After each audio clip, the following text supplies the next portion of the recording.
Dumating lang ang si daddy gayon na, oh. Ayan,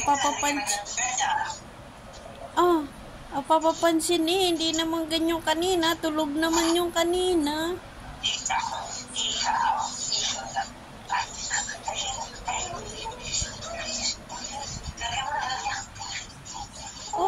Talaga naman pa, baby, ang baby na yan eh. Wala namang makati eh.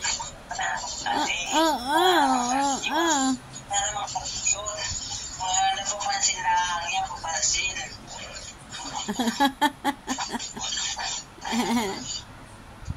Papansin lang pala, gusto lang pabuhat eh. Babalik na naman doon. Nakakatuwa naman ang baby na yan. Basta dumating si daddy, takbo na doon magkakamot. Wala namang makate, kunwari.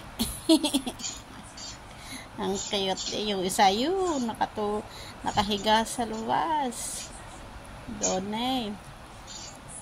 Tawagin mo si Donay, ay? Busy sa labas.